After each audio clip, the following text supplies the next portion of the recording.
All right. Hello and welcome to the stream.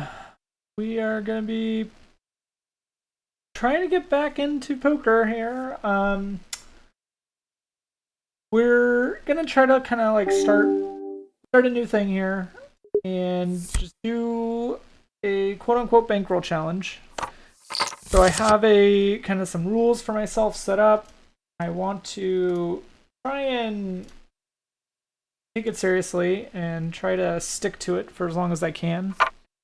And we'll just make it kind of the focus, well, it'll be the hook. We'll check in about it every week.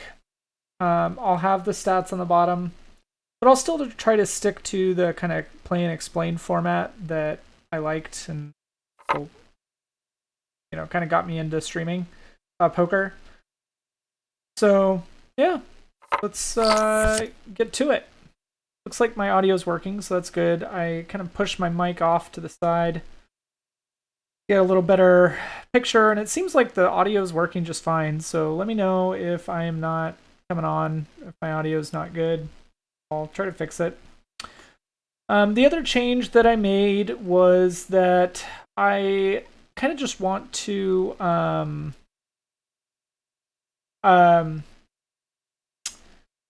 I wanted to try and, well, I'm going to switch to non-Zoom tables for now. I think with the idea that, let's see,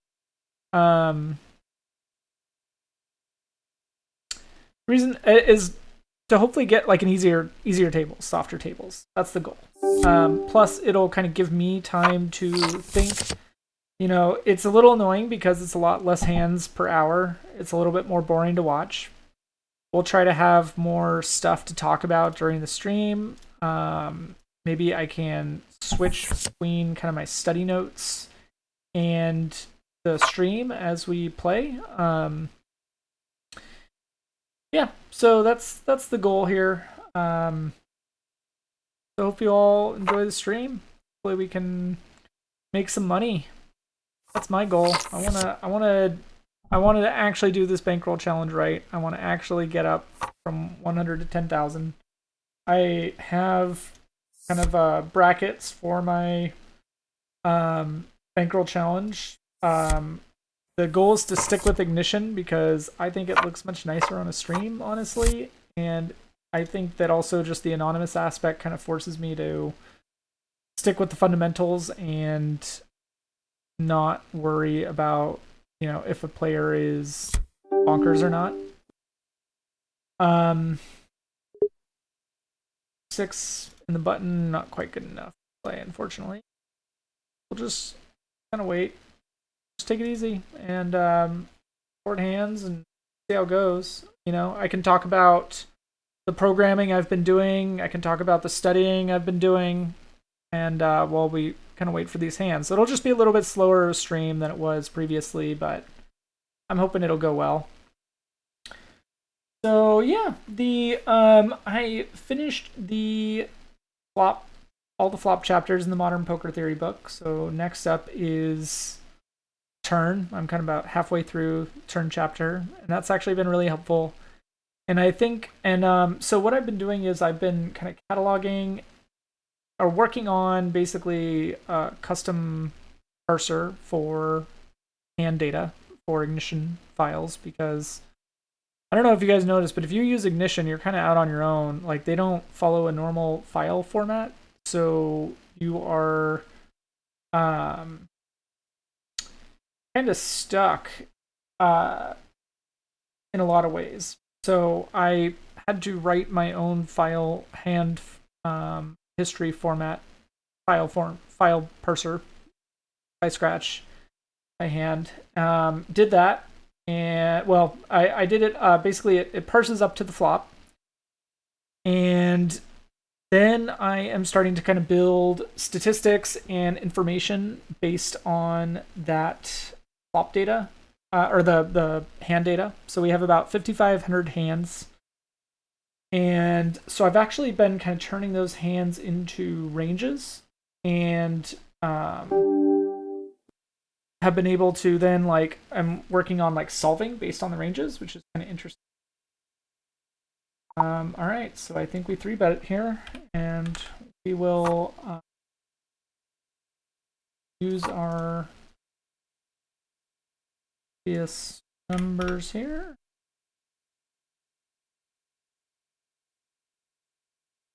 So we get a re-raise in the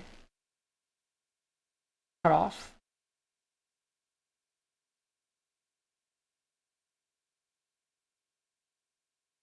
Call and see swap.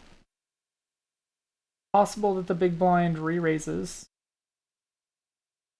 It's also probably pretty likely that this guy has something decent. So I think we just kind of try to tread carefully here and see what we swap.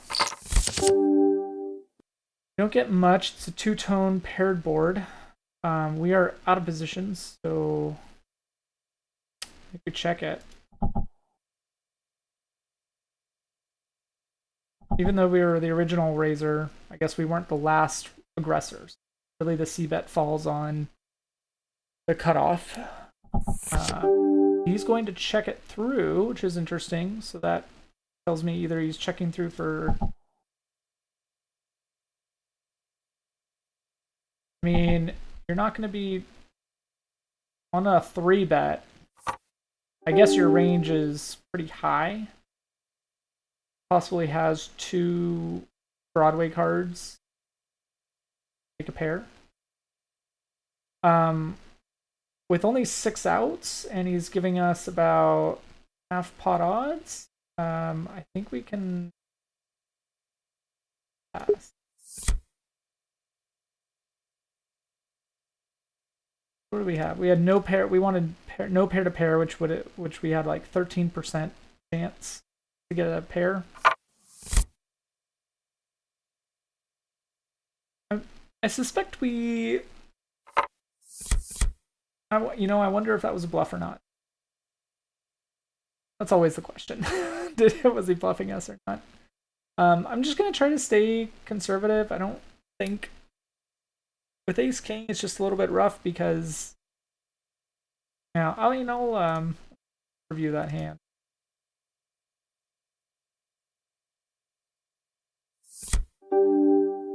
I suspect if he had a pocket pair, he's beating us for.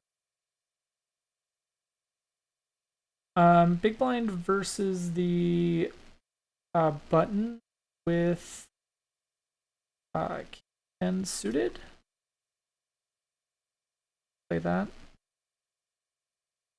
It actually says to raise it. Man. So queen high, 2-tone. 3 people in the pot.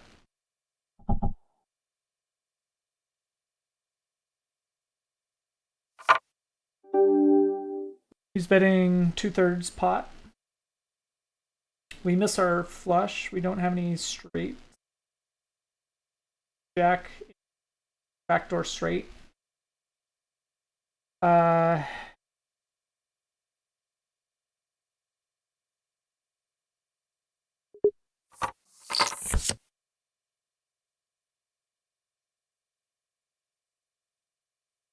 Feel like oddly nervous this time around. I think it's just because it's like been a week or two, and starting this new bankroll challenge, I did buy in since I was broke on Ignition. So I bought in for 100. Goal is to get up to 10,000. But of course, we're just going down and down. And part of it is, I mean, I guess we are doing a lot of folding, but it's like maybe this is a good hand to have folded because this guy seems pretty bonkers here. He's bet almost all in there. Hit the pot.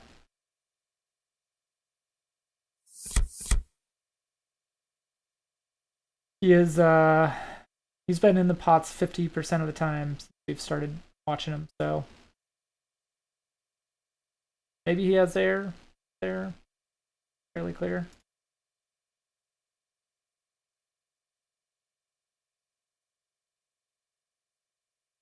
We'll mark that as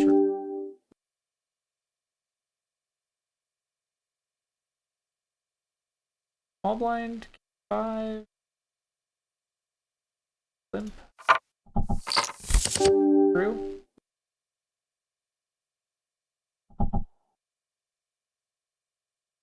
Backdoor flush draw.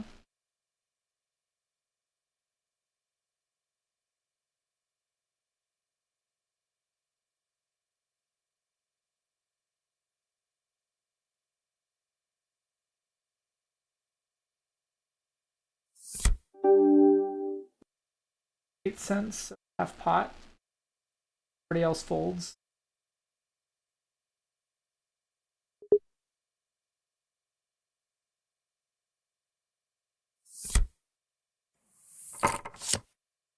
Oof. So we definitely didn't have the ace. Doesn't necessarily mean we beating him with a.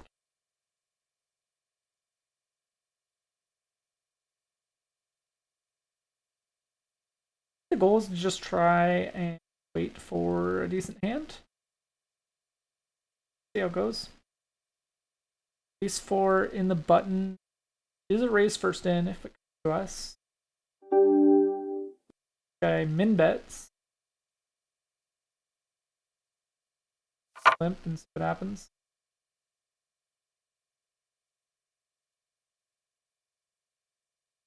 I think the other thing that accelerated my loss when I was playing last is that I was like buying in as I was playing to like keep adding to my chips. And so I think that's going to be like another rule, just not to do that anymore. Just deal with it if I lose a buy-in and just have like a 1 buy-in loss max per day. Stop loss.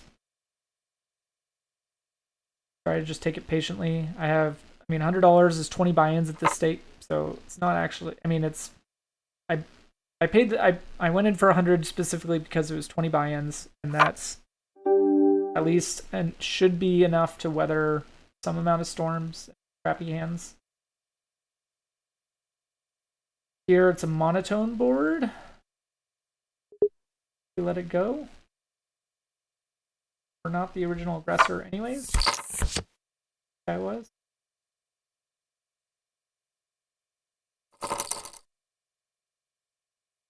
Player 3 wants to go all in. So we're gonna watch, see if. Oh wow, King 3. 3 suited from the hijack. That is a pretty wide range. I mean, that was interesting to see the ranges at least that we're dealing with here. Certainly dealing with wide ranges, or at least this player 6 has put in money in the pot 62% of the time since we've sat down. So probably just playing every hand. Playing kind of super aggressive.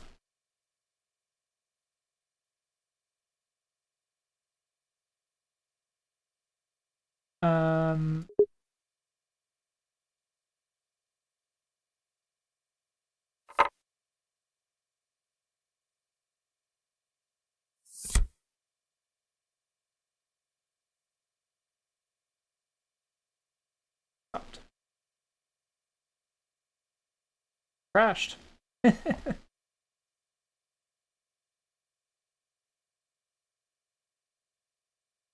Another thing I did is I got rid of the sanity timer. I think that somebody else pointed out, I think it might have been J Hart, pointed out that probably throwing me off having it on the stream, and that a better solution could just be to like have the countdown timer minimized and still going so that I stop after a certain amount of time, but no need to have it like on the stream in front of me all the time.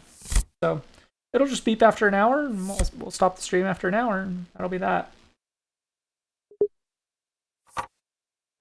So 2-3 offsuit, cut off raise. Can let that one go too.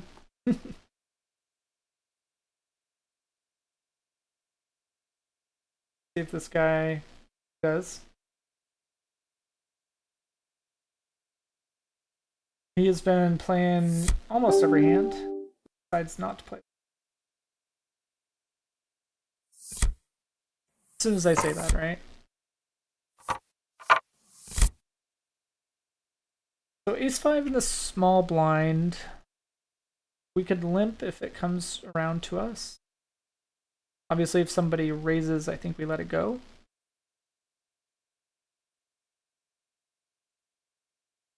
Chart says it's a call if we are facing an RFI, but I don't... Oh. We can limp in. 3 cents. And of course we miss it. Nothing there. I think our player 6 is certainly taking advantage of his position here. He checks it. Interesting. We have no chance for a straight. There is 3 possible straights on the board. Jack Queen, 7 Jack. So with the ace high, facing a full pot bet. Oh, it's just stuck around. The other thing, I definitely realize I think I am folding too much. So I am trying to kind of study and figure out like what are good hands that I should continue on. Like he won that with queen high. Wow.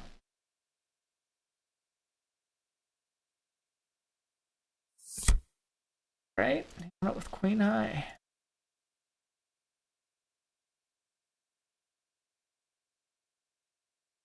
High card ace, yeah.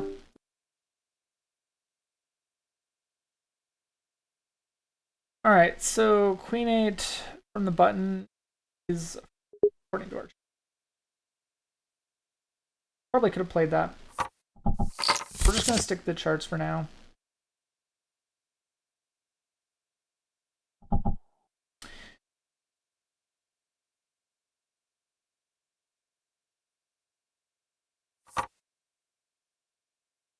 I think part of the problem is we just haven't had any good hands to actually free bet on or be the aggressor on. The only hand was the ace king, and for some reason I kind of chickened out on free betting that. Kind of regretting that now, but it's all right. 5-8 in the cutoff, not good enough.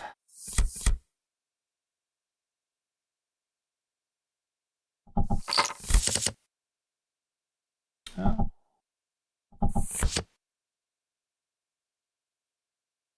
So 3 straights on the board.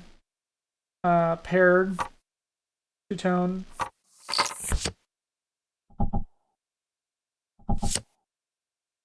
Wow. Pair attempts gets it. These guys are really just playing every single hand they can. That's, I think, like the second hand I've seen that's just ace high. I think what I'm realizing now is that as I'm playing this is the first time I've kind of played like a ring game versus a zone game. I was thinking that I was going to play the ring game because it would be softer. Maybe what I need to do is adjust my ranges just because it seems like everybody's so soft here. Or, I don't know. Also just not getting great hands, at least pre-flop.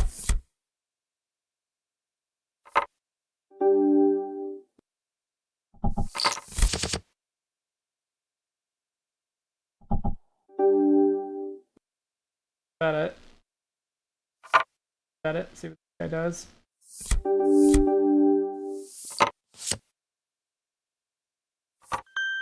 Considering I don't think I bet a single time so far since I've sat down with him, makes sense for him to just give it to me. Maybe I can start capitalizing on that, but with a 4-2 offsuit, not much I can do.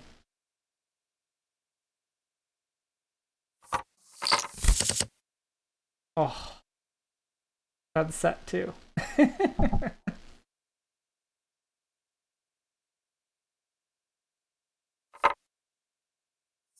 I mean, a 4-2 fold to a bet, right? Not too often that you're gonna flop set of 2.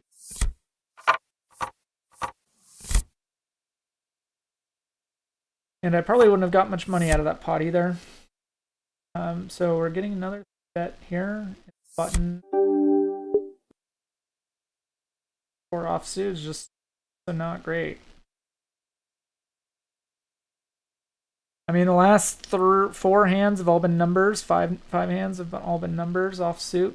So there. Cut off ace 7 offsuit is playable. But when I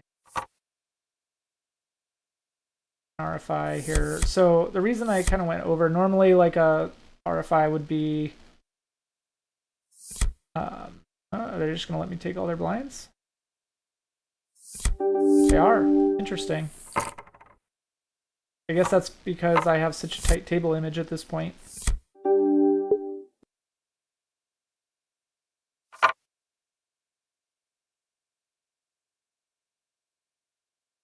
Maybe I just need to do that a couple more times. Let's see. If I capture broke.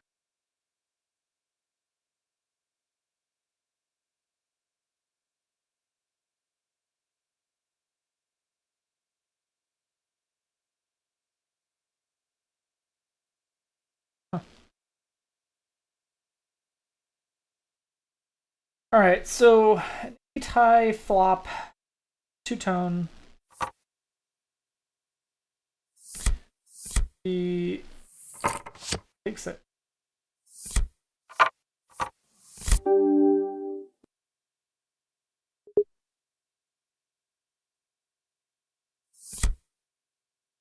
So our player 6 is still the same guy as from when we sat down. So we have about 25 hands on him so far.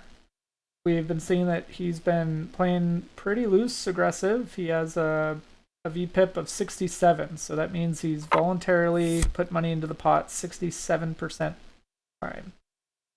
And he has a pre-flop raise 24%. Although that sounds a little off. I wonder if it's counting his 5-cent min raise. It's not even a min raise, it's call. He's calling the big blind. The limp is what that's called, but odd. All right, so we see our first raise from the big blind with against cutoff with queen jack offsuit all. So we're off to the races and yes.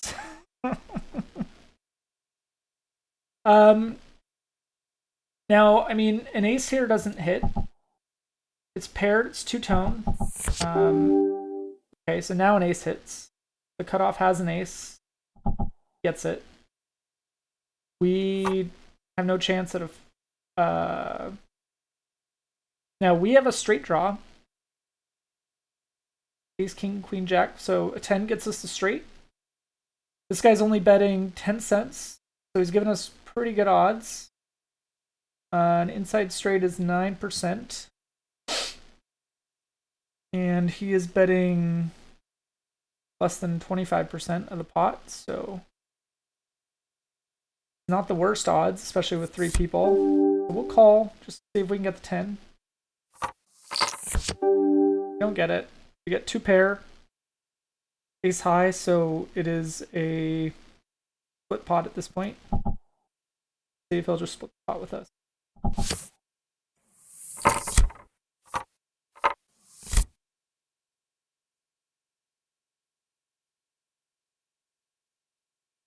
And another whiff in regards to our pre-flop.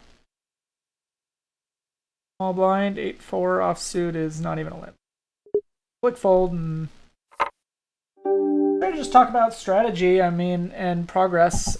So what I've been doing is, you know, I guess my goal is to try and kind of come out, like, even though this, you know, even though this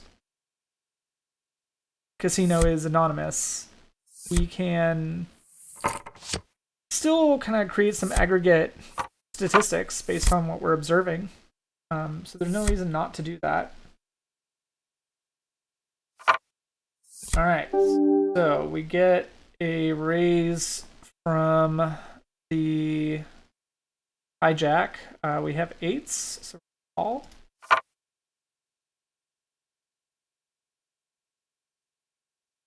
See what happens. Sure, we'll miss it. Ooh, interesting. We get a re-raise from the big blind. We've okay, so I think we'll call, but we're gonna be pretty scared of the flop here, especially when he from big blind he's out of position. I bet he's gonna donk bet here, yeah. Or well, I guess it's not a donk, it's just an out of position C bet. I don't think there's any reason to keep going here with pair of eights.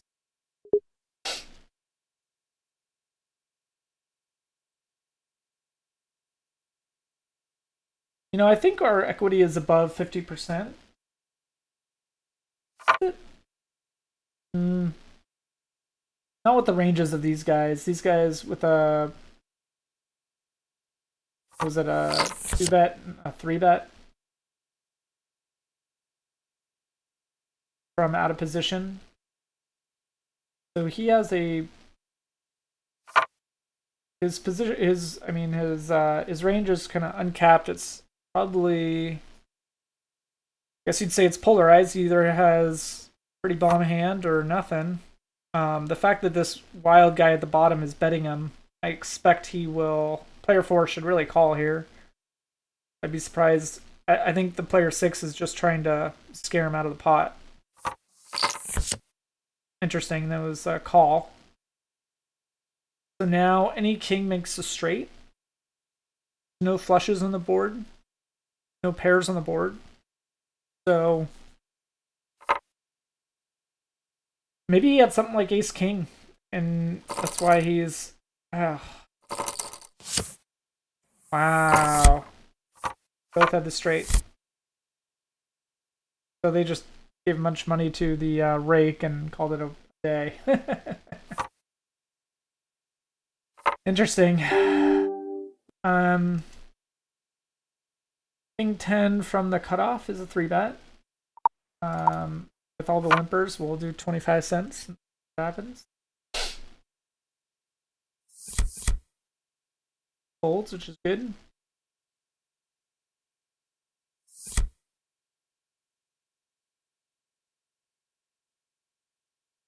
Now this guy is Mr. Wild, so who knows? He might do something crazy. Okay, they're just all gonna give it to me. Take it. Fight another day. Interesting. Both hands we raised. I mean, I think that so normally a raise first in is like 2.5 big blinds. So that would be like 12.5 cents here. The reason I'm going so much higher is I'm basically adding a big blind for each limper. So we had 2 limpers there, so that would have been an extra 10 cents. So I guess I should have bought that 22.5 cents, right? But 25 since it's easier to click. And yeah, just got a bunch of folds. So they are. It's kind of odd. I guess. I don't know.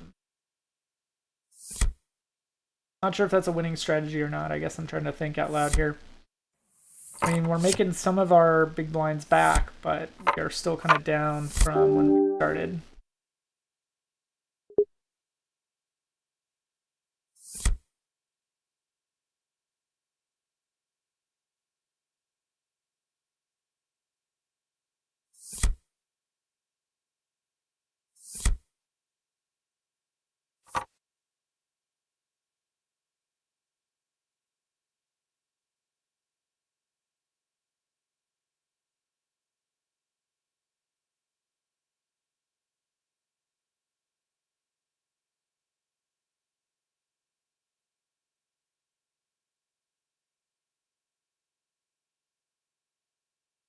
There we go.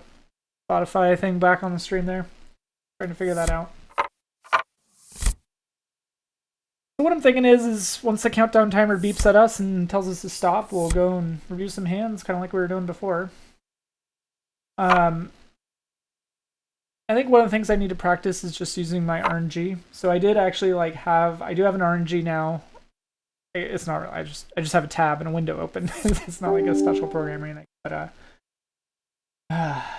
fade off suit, the big blinds doesn't seem cool. And the goal was to try and just start figuring out this whole GTO thing. Mainly trying to use it to like tell me if I should play some of these like weak or trash hands. Yeah.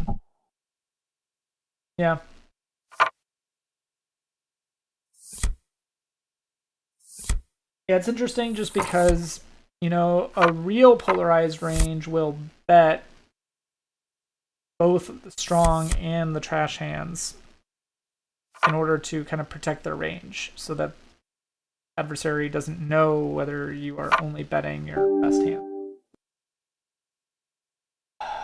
Ace 3 suited from the small blind. I mean, let's just see what we get. Maybe we hit the flush here, who knows.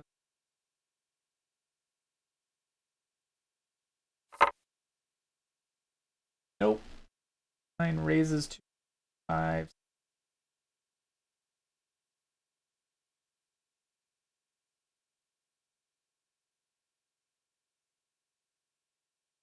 I mean, we are out of position here, so I don't think a call makes a lot of sense here.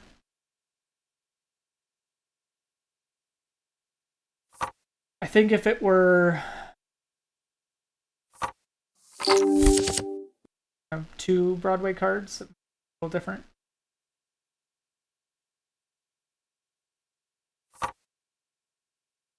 So interestingly, that board 862 almost would be like a donk battable. Not quite, but close. Like our previous aggressor is just aggressor. Ace 2, 3, 4. So we almost had the straight, but like we're probably losing to 2 hearts here.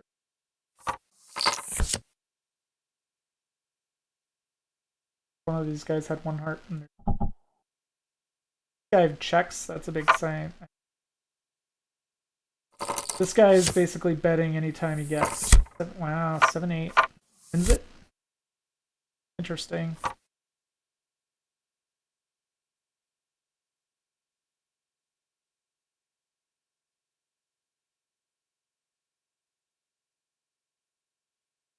Okay, so Jack 5 in the dealer.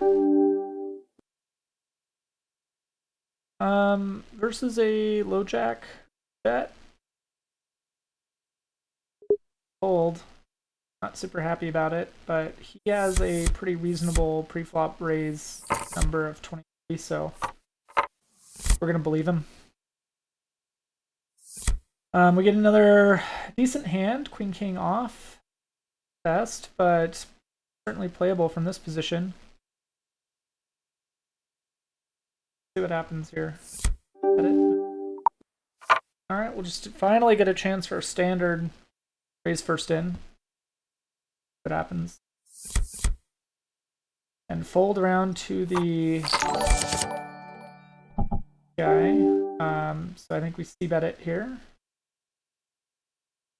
Hot as fuck.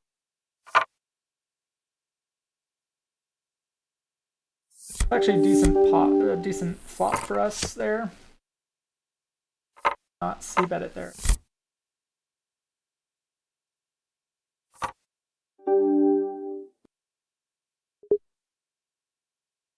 I'm almost kind of debating if that was worth a check just to let him catch up. Yeah, I'm not sure.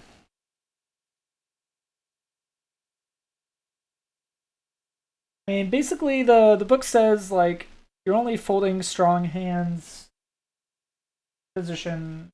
Like when it's your turn to c-bet, you're only folding a strong hand, or sorry, you're only checking. Yeah, my notes say fold. I think I meant check. Only checking about 6%.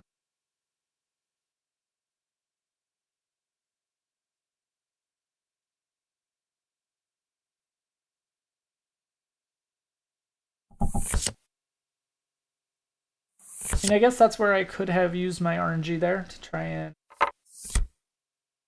if the RNG comes below 10, then I check it. Strong range. Or I have range advantage, and my turn to see bet.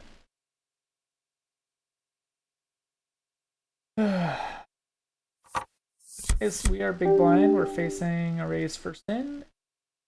Check off. Fold.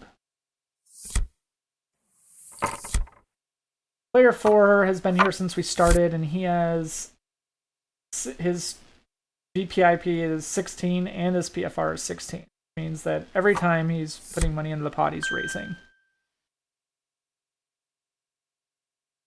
Yeah. Check back like tiny. So always win AP says bet flop for sure. If you want to get super nitpicky, check back like tiny %. That's what I was thinking. Like I have a little like RNG window up, and it's set between like 1 and 100, and I'm thinking like you check it like if it's like 5 or below, maybe even less.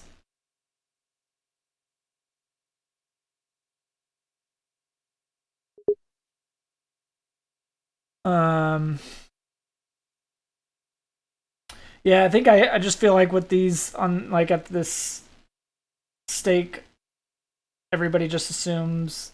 Well, I don't know. Like the only time somebody's gonna call you to a strong bet is if you're like a monster, like or like if you're just clearly loose and aggressive like this guy.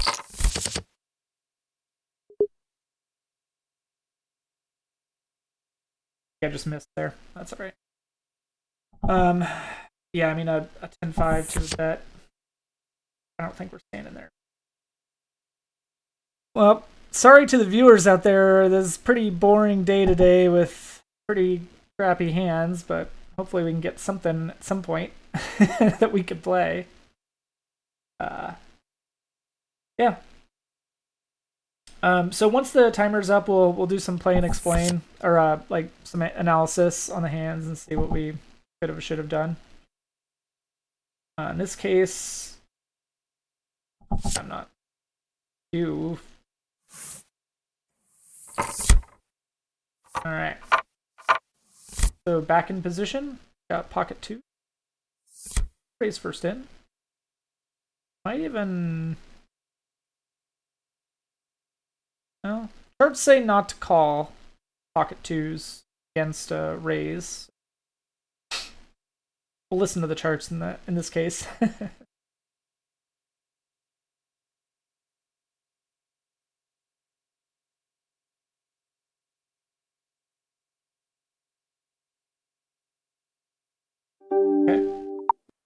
I think the nice thing is we've been getting such crappy hands that I have a really tight image at the table right now. In my opinion, you should play zone for stream. 5NL zone runs. Unfortunately, only 15 seconds to talk about the spots. Yeah, I think sorry, let's see here. So paired board, our turn to c bet. I think we see here. I don't think it's gonna be very much. And no reads, individual reads, I mean. Yeah. Okay, I'm a little worried about the 2 spades. The fact that he is not. Well, we gave him the king.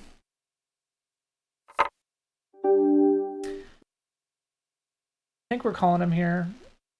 Possible that we have him. Wow, okay.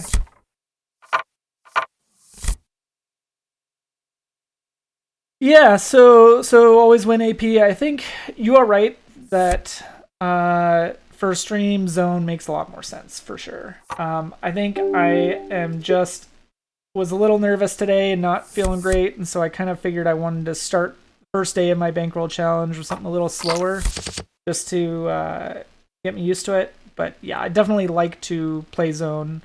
What I'm actually thinking is that, I think also with the zone, like, or well, I need to get my thinking process down first. I think part of this is just trying to make sure my reasoning is sound for myself before I go back to zone, where I think I was just making some bad decisions because I wasn't able to think fast enough.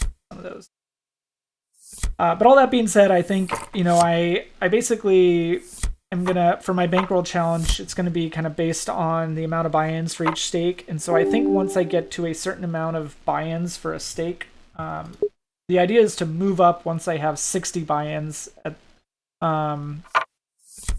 Is that right? Yeah. So if I have 60 buy-ins at the stake I'm at, I'll move up stakes, which 60 buy-ins at the lower stake is like 20 or 25 at the higher stake. And what I'm thinking is somewhere maybe between, like, after I'm at 30 or 40 buy-ins at the lower stake, I can move into zone, just because that means maybe I'm more comfortable. But yeah, I'll see how it goes. I mean, maybe I get bored of this too. We'll see.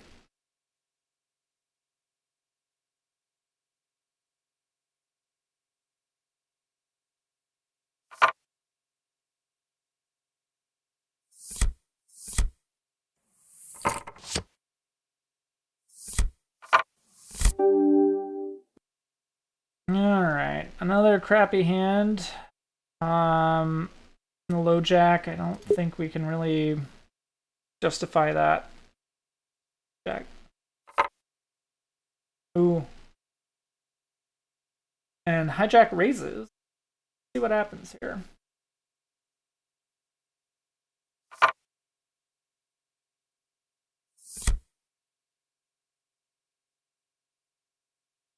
We get a 2-bet and a 3-bet. Maybe we'll see some action here. What happens? Okay, so 10 high. Okay, player 4 c-bets here. He's been pretty tight as well at the table. So I mean, from cutoff, I think he's playing a pretty tight range. He's c-betting here, probably just knowing the range. I kind of doubt he has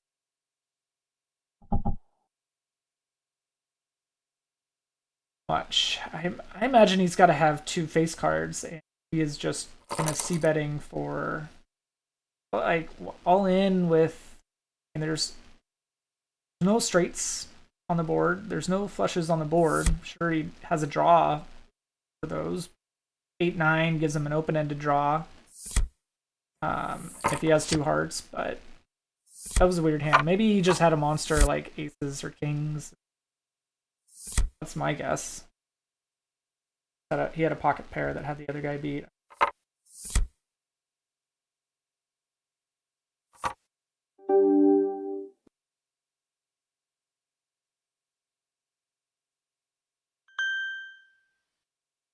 Yeah, that's a good point.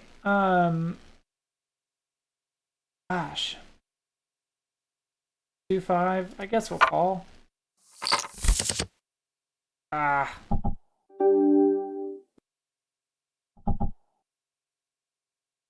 I just got in a hand I probably just shouldn't be in. I should have just folded, but I didn't really want to give up my big blinds here.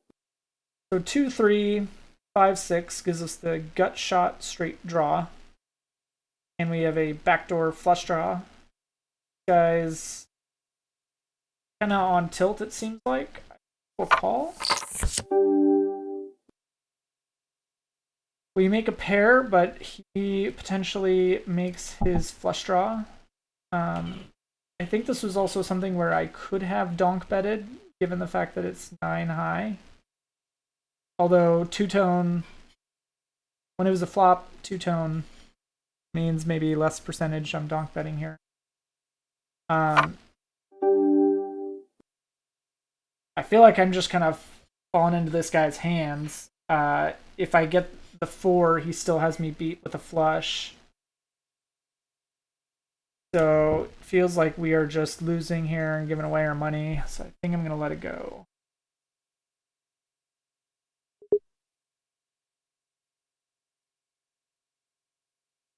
Not going to show this card. Nicely done, good sir.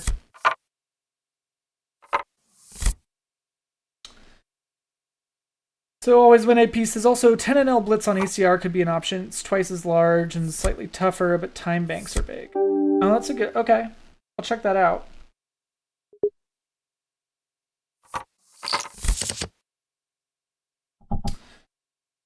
Yeah, I mean, I think, so 10NL Blitz, so that would be, what? 100 big blinds is $10. So I would have 10 buy-ins at $100. I think I'm gonna well, we'll see. I mean, I think what I would like to stick to Ignition for a little while longer. Certainly playing Zone on Ignition. At least, the nice thing is they do have Zone at 5 NL. But yeah, the time banks are really rough on Ignition at 5 NL Zone. So that's part of the problem. But yeah, I think the other thing is I would just have to transfer my buy-in, which isn't that hard, but I just lose money on all the Bitcoin fees. Yeah, but certainly an option. I'll think about it. Maybe I'll play it 10NL Blitz and see if I'm any good. I think my issue right now is I'm just not very good right now. I'm still really trying to learn as much as I can. So I just don't have a lot of I would not play the 10NL on Ignition just because I think I would get creamed.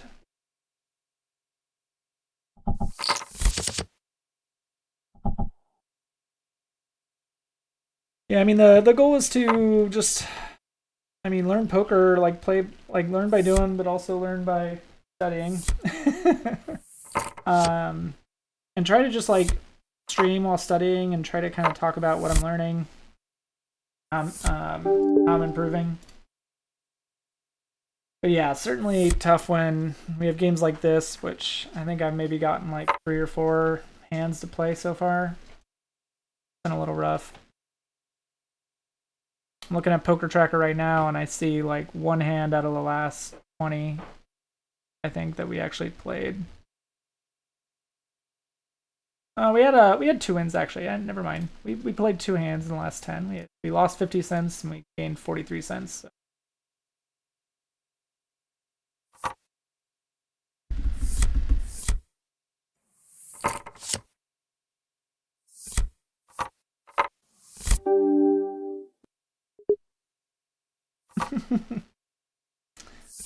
Or offsuit, not quite playable.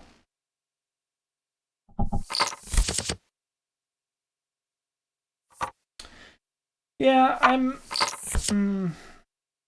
yeah, I think I will probably switch to Ignition Zoom 5NL probably once I get another few buy-ins. We'll see how it goes. Ace 2, 3, 4, 5 would have straight there, but how often are we actually playing 2-4 offsuit?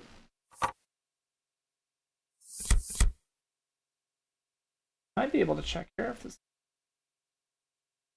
Kidding.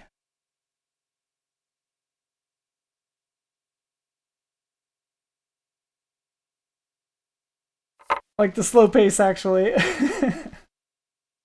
I mean, I guess it just depends on the stream host, what I'm kind of noticing is that the quality of the streams and poker category on Twitch is not that great. Especially if you look at the people with 1 or 2 viewers or 0 viewers, they're just guys who are literally staring at the screen, not saying anything. And even some of the guys with hundreds of viewers are just staring at the screen, not saying anything. I mean, granted, they're concentrating and they're doing something really tough, so, but it doesn't seem very entertaining to me. So my goal is to try and make something a little more engaging in terms of the stream. I'm still trying to figure out what that looks like. I have some of this custom code, so the graph, the live earnings graph and the live session stats, like that's basically like custom code that I put together that's pulling data out of my poker tracker database on the fly as we talk. And it's like updating every 5 seconds. That graph is like custom JavaScript that's drawing it on the fly. So my goal was to try and like, yeah, make it more engaging, more interesting, and also just like spend dedicated time each stream talking about like reviewing hands. Just because most of the streamers are not actually very educational. Some are. Easty, I think is EAST something. On his Discord.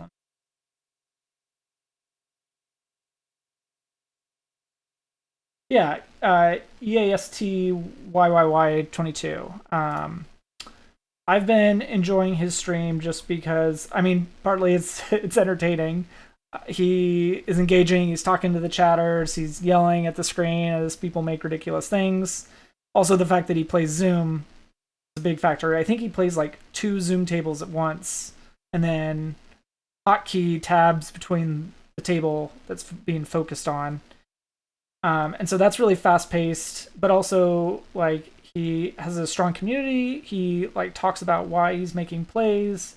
He even I just saw had a stream. Oh, and thank you for the follow, man. I missed the alert on that, but appreciate it. He had a stream recently, I think it was yesterday or today, where he just played the GTO. Like in the GTO interface, you can like play the solution, and he did that and like talked about all the reasoning behind thoughts behind why he was playing the hand. So I was working at the time, so I didn't get a chance to actually watch it, but that's the kind of stuff that I'm trying to model my stream towards. So the goal is that once our countdown timer finishes here, we will do like 15. I'm getting really tired, so we'll probably do like I'll aim for 15 to 30 minutes each stream. Might be on the lower end today, but yeah, that's kind of what I'm aiming for. So here we have 50 hands on Bloon's stream. Is good too, but he rarely streams. Okay, I'll check him out. Thanks for the recommendation. I'm just gonna go Google it right now while we're waiting.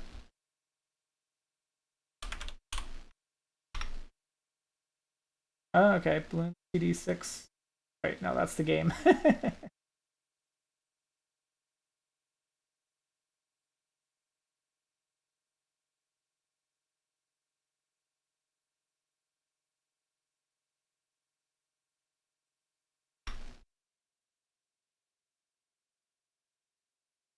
Here we go. It's an extra O.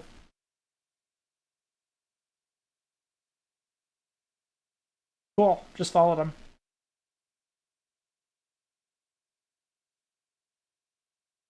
Okay, Queen 6 suited. Holy cow. Maybe this is actually a hand we can play. Although, against raise, well, we have 2 limpers.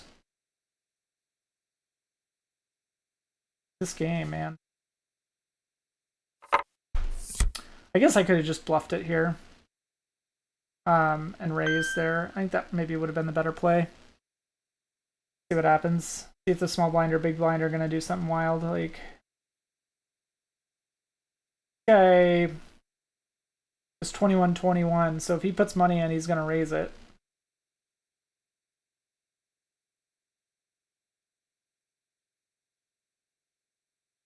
No, he's just going to time out.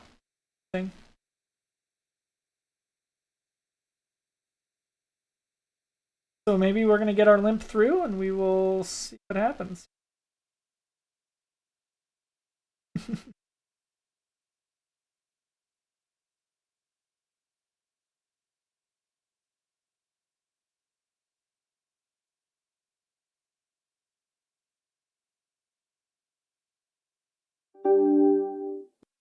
What? Did it fold me? Okay, so we have an open-ended straight draw, although so does everybody else in Jack.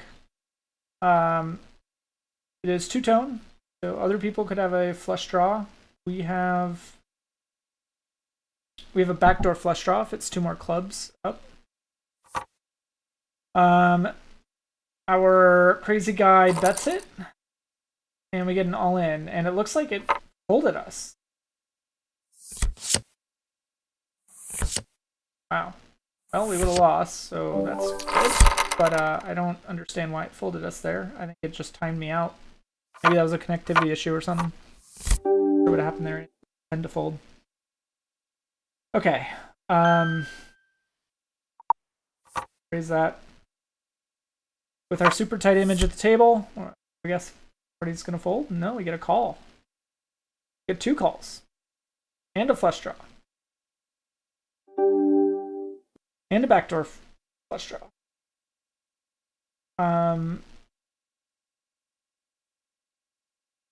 Now he donk bets it. Call.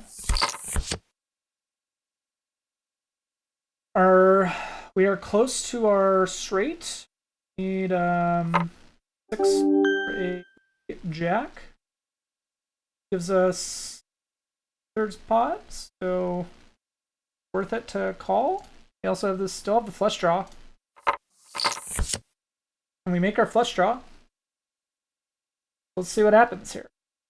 This guy's probably gonna c-bet it again. And then we could either call or re-raise.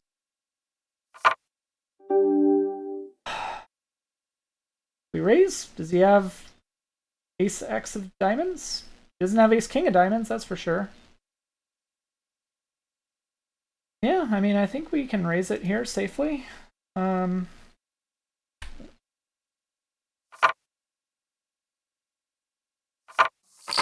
does he have? No, he's not going to show it. Okay. That was pretty anticlimactic. Whew. One good hand for the session. I'll take it. I will take it.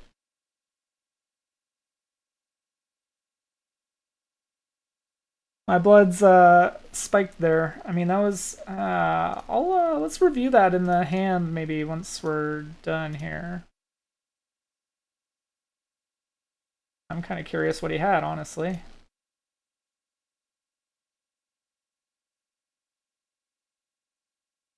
So back to after that big hand, we're back to nothing exciting.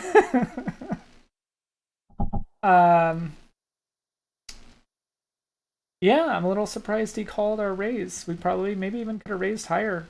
I actually need to figure that out, like bet sizing for a re-raise after the flop. You could see his hand by hitting the top two cards at the top. Oh, shoot. Okay, let's see. I did not know that.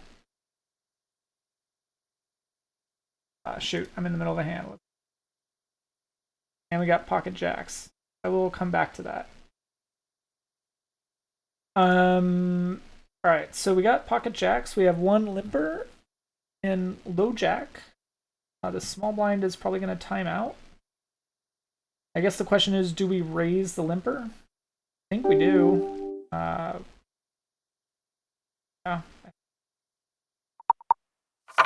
Sense and see what happens. Snap calls, which is a little scary. The other guy calls 2. Now, theoretically, it's to us to bet here. Stone 10 high actually makes me feel a little bit better. There's a backdoor straight draw, although there's flush draw on. Yeah, let's c-bet it here. I'd rather do pot. Get a snap call as well. Alright, I'm going to slow down with the queen. So a 9 gives us a straight.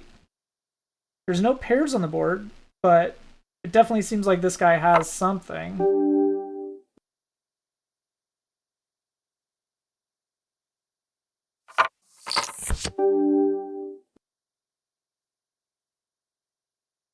Do we let him bet or do we bet? I mean, he was the aggressor, so 50 cents.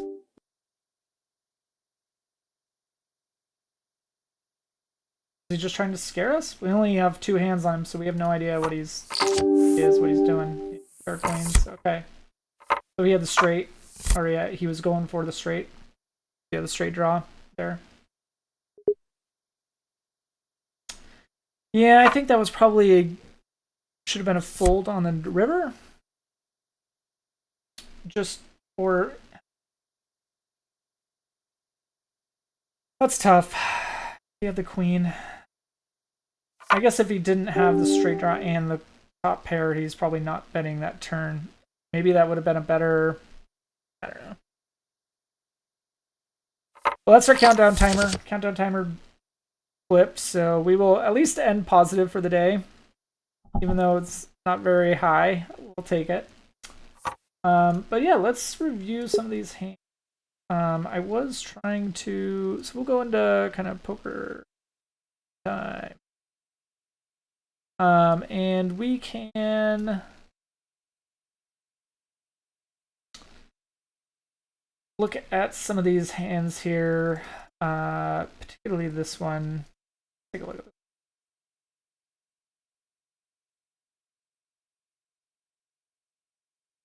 Now, we should, I guess we can try seeing if we can, this, our hand history here.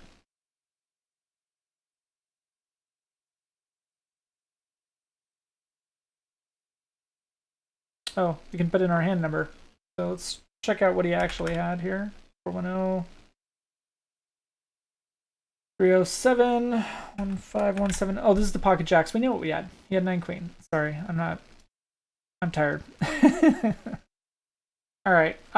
So let's turn up our flop tools here and just see kind of what we had here, what we were looking at.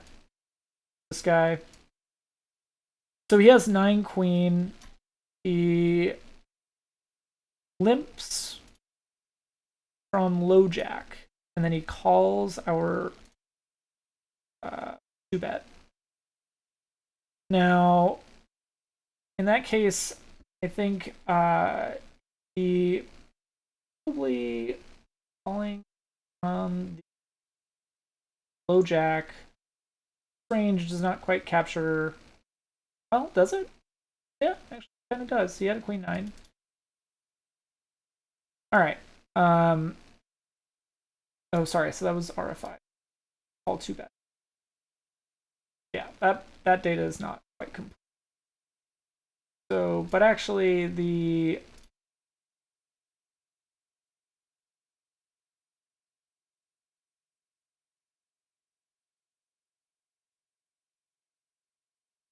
something like this seems reasonable. And honestly, everybody's been pretty wild here, so we do something like that. And then for our opponent, yeah, thank you, always win, AP, appreciate it. Yeah, have a good rest of your evening.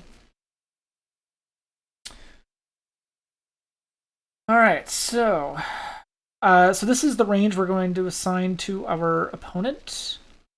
We have Jack of Clubs, Jack of Diamonds.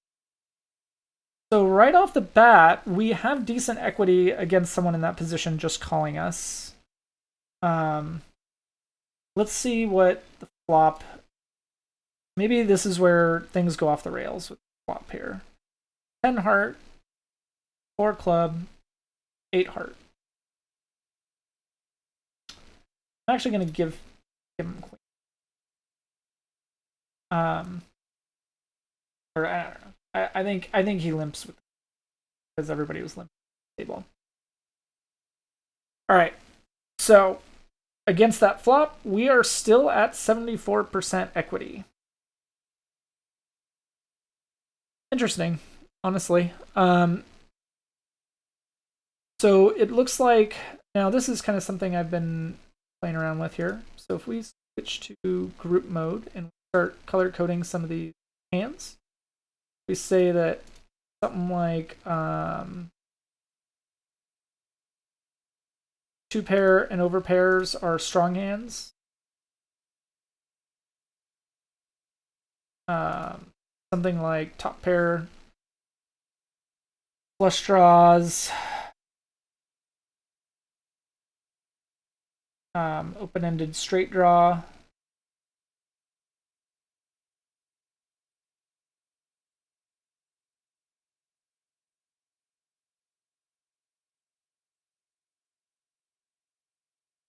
So what I'm doing right now is I'm kind of assigning different categories of hands. So I'm saying that basically like a gut shot with two cards is a. So I'm saying that blue is strong, green is good, orange is weak. And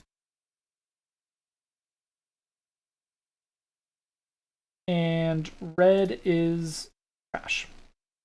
So in this case, with the board being so low, and we can actually look at this pie graph here. So what this pie graph is saying is that because the flop is so low, 10 high, two pair, it favors that calling range quite a bit. Now, he doesn't have a lot of strong hands. He only has 3.8%. And I think if we look at our range, where I think our range probably has more strong hands, but he has a lot more good hands and, well, yeah, or he has a lot of weak hands, I'd say. And we're saying weak hands are things like backdoor flush draw, two card backdoor flush draws, which you could argue maybe that's even has something is good. I mean, let's see. So open-ended straight draw here. Sorry, an overcard, king, queen, queen, jack. How much? So if we have king, queen suited, that has 37%. Okay, so we were right. That's kind of in the weak to trash category. So sorry. So we had jacks. We have 75%. So we're definitely in the strong hand category. So we c-bet it.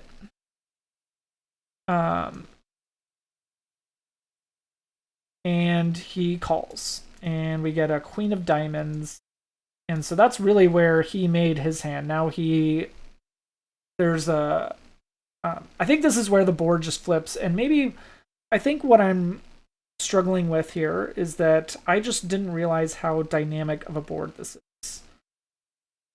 Because it's 10 high, any Broadway card significantly changes things for me because I have such a low pair. Any queen, king, or ace suddenly puts my hand moves my hand from the strong to the weak category, I imagine. So let's see what Flopzilla says about the queen of diamonds coming.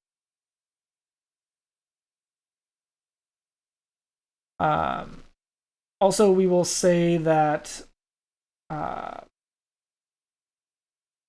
let's pretend that he's not continuing with no made hand. And a queen of diamonds comes up. And yeah, we are our equity goes down a little bit, so it goes from like 75 to 69%. So still strong. I'm actually kind of surprised it's that high, honestly. I mean, he has, yeah, so top pair, there's really only like 18, 20, 27, 30 combos of overpairs that have me beat.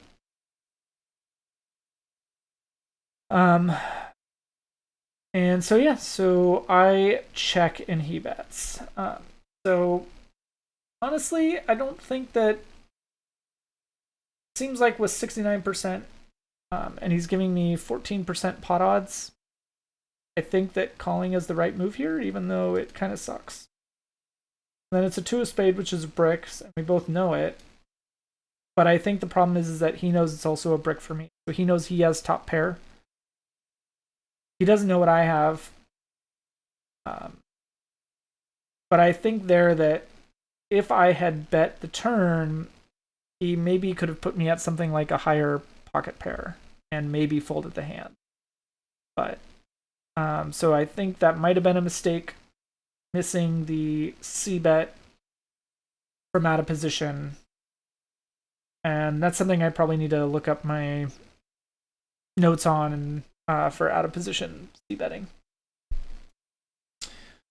So 2 spades comes up, and our equity is still pretty high, 74%. So we check, he bets, we call. He also gave us pretty decent pot odds, another 21% pot odds. So that's not bad. But nice thing is we didn't lose a ton of money. He didn't go all in or anything. So he probably actually got me. Like he would have got me there if or he would have gotten me to fold, I think, if he had bet a lot higher. So yeah, so we had 74% equity there, and that's just a little rough. I mean, if we look at what would have happened here if we filtered out, so on the turn, we check, he bets. So I think we can assume that he has at least middle pair or above, still hoping on one of his draws. And so if we filter that, our equity goes a lot further down, and then we have the 2 of spades. Our equity actually goes up. Goes from 59 to 65% equity. Yeah, we just we are not sure if he has top pair or not. I mean, we obviously, if we filter out everything above top pair, we know we're losing. So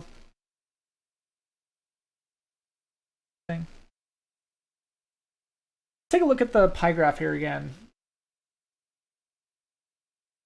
So strong hand is going to be straight sets. Pair over pair.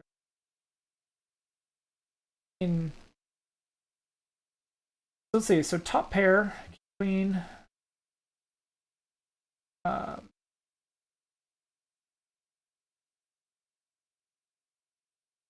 Has 80% equity. So even top pair is very strong equity here.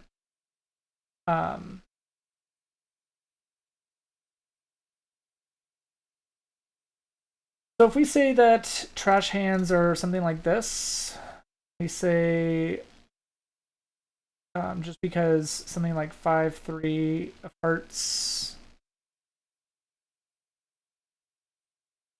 much. Weak pair, ace 4. Ace 4 is 28% equity, so yeah, so that's still trash.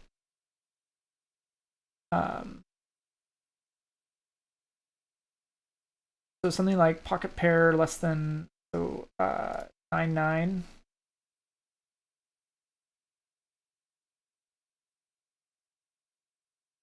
%. So yeah, so that's 38% would be like a weak. So it's probably looking something like this. Jacks. I mean, Jacks is still 65%, which is a strong hand. According to the classification here. Middle pair, let's see, Jack 10. If we have Jack 10, it's 53%. Interesting. So yeah, it's kind of polarized here. There's probably not a lot of... So what we're looking at here, if we look at kind of the distribution of hands, is that there are 34% of the hands are strong, 39% are trash, and the rest 26% are good hands.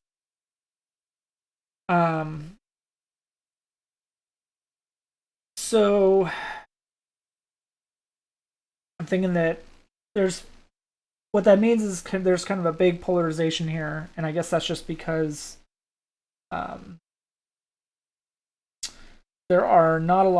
there's no straight draws, and there are no flush draws. Right? Yeah. No straights, no flushes on the, well, actually, okay, sorry. There's one straight on the straights. Jack 9 is the only straight. So other than that, they are mostly sets and pairs that everybody's looking at. So if there were a lot like a flush draws, yeah, I have to study this one some more. I mean, we had 65% equity. I think we made the right call. We're winning that 65% of the time, but it just still feels bad when we lose. And maybe what we have to realize is that we are, I think at these lower stakes, just have to keep remembering that people probably aren't bluffing very often. Like if we have less than top pair, pretty slim chance we're losing or we're winning if we call. So I think part of the other problem is there's like, should I have bet earlier? And maybe that's what we can look at real quick in the GTO program real quick. So let's take all this out. Clear that. We are out of position for this. Our beginning hand, we raise first in from the big blind.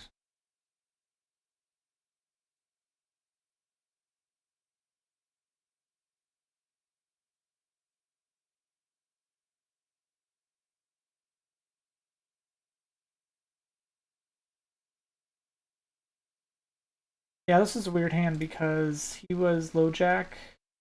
He limped, but then so yeah, it was a raise first. Oh, sorry, I was big blind, but I raised it.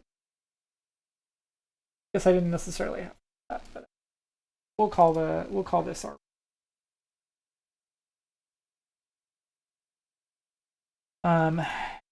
Flop came 10-4-8.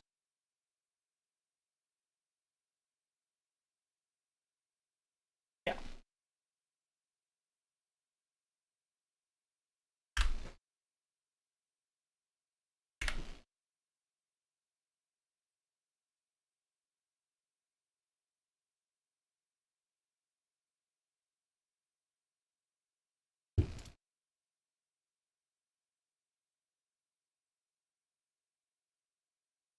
Solve that and see what happens here. We're gonna run it. Hopefully it doesn't lag our video too bad.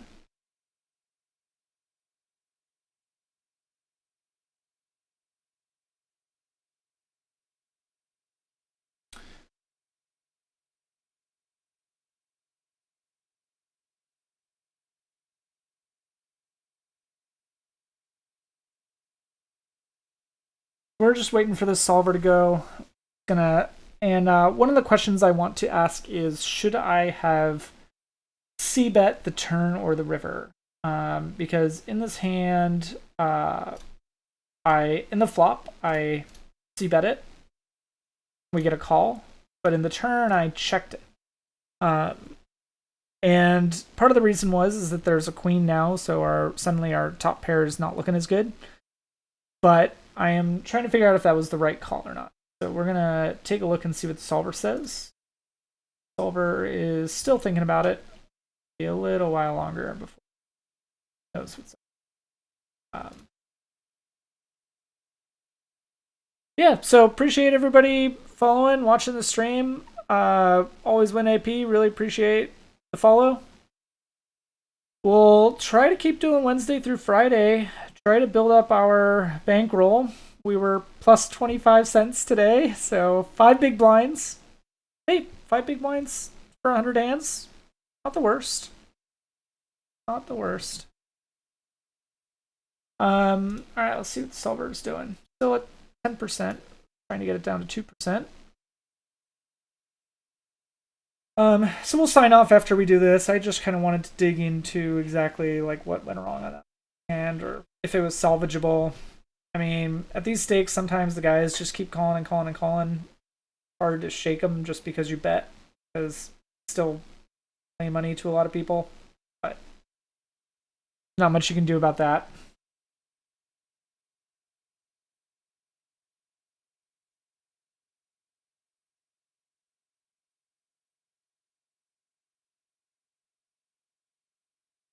All right, so we are just waiting for the solver to go. We're getting pretty close here. Hopefully it'll be done soon. 4%. I've also been doing like some database solving based on the range data I've been collecting off of the Zoom tables, which has been interesting. I think we can. I mean, well, actually, I put it into Flopzilla, so this is some of the ignition data that I've been kind of collecting, and as you can see, some of that call data is not quite right. Like,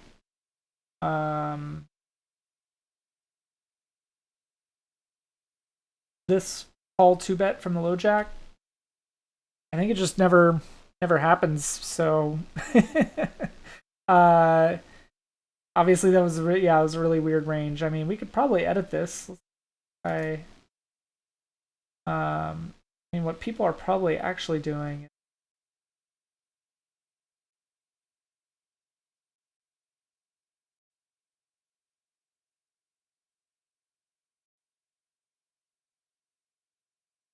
I like how 10-2 is in there because it's the Doyle hand.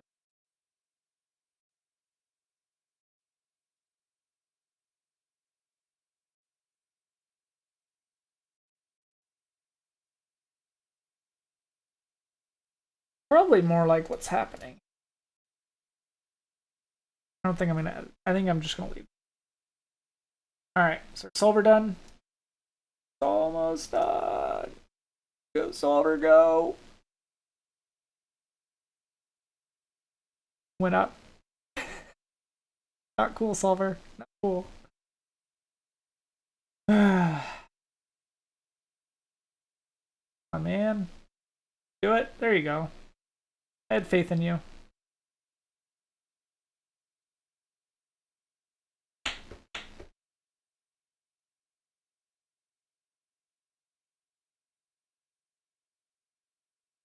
All right, so flop. We bet he called. Actually doesn't have us betting a lot. Interestingly, the jacks. Oh, it has us betting some. Betting like 20%. Take it. Then he called.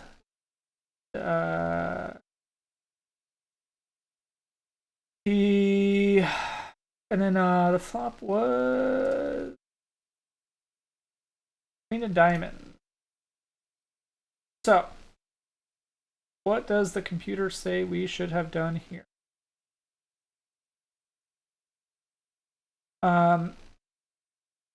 With pocket jacks, it has us betting still some percentage of the time, 37%. Checking 62%, which is pretty interesting, I think. So, I mean, it's interesting that it's split. I think the short answer is we're fine either way. It looks like it's checking more than it's betting. So maybe a check wasn't the worst thing in the world.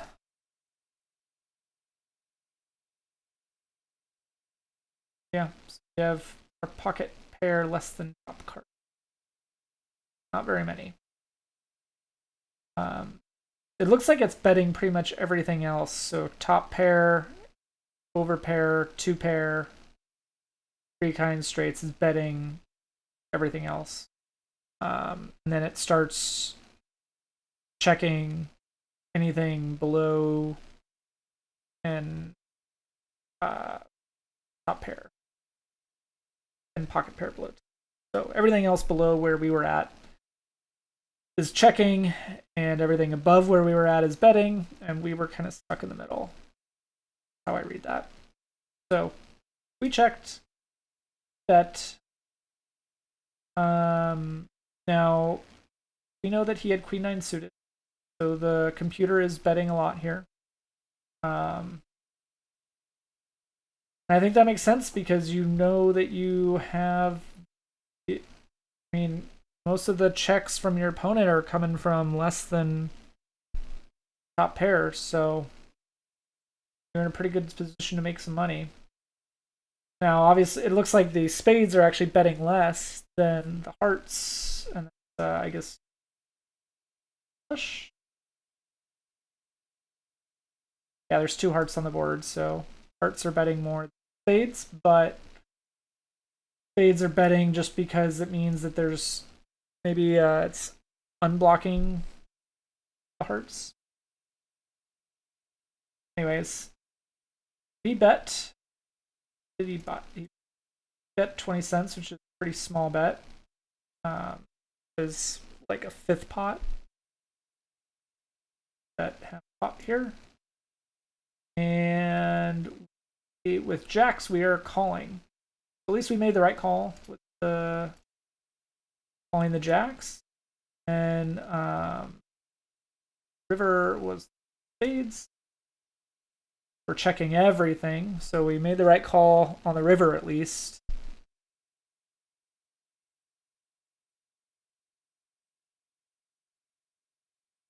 And he has queen nine, and he's betting. So that actually followed the GTO solution pretty closely, interestingly enough. I think the only place that got dicey was our check.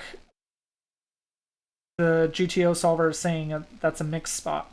Bet sometimes, you check sometimes, and you check more than you bet. Check. So not the worst scenario. Bet. Now, here's the question. Does the solver fold to his bet? Saying half pot bet, queen nine. And it says that with the jacks, we are actually folding hearts, but calling the other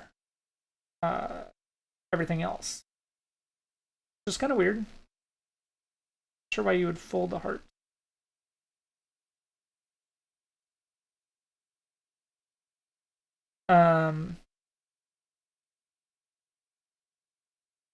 But yeah, according to the solver, you're calling most of the time. Calling 81% of the time. With our particular hand, we had clubs diamonds. So club diamond is calling 97% of the time in that spot. So I'm gonna call it a win. I'm gonna say we did the right thing. We were pretty close to the solver. Still kind of sucks that we lost, but I guess those are percentages. You know, we had. It's saying we had. It says we have 26%.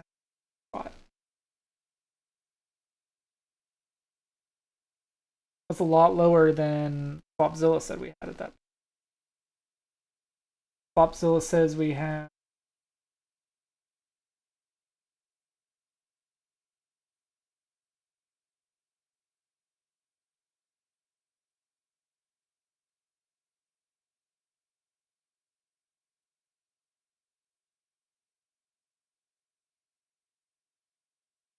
This is what we were saying the opponent could have had in Flopzilla. And given the board, 10-8, 4, 2 spades, queens, diamonds. We had the jacks. It's saying we had 79% equity. I'm pretty surprised at just the difference there in the two numbers, but and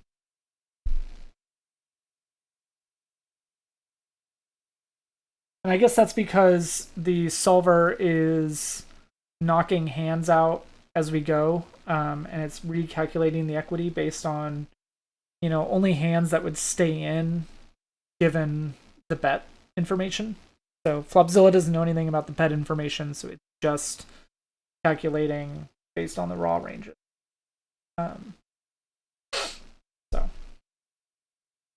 I think we are going to call it for the stream. It's been about an hour and a half. It's been enjoyable. We ended this session positive. The hand we reviewed, we did the right thing. I'm going to call it a win. Thank you.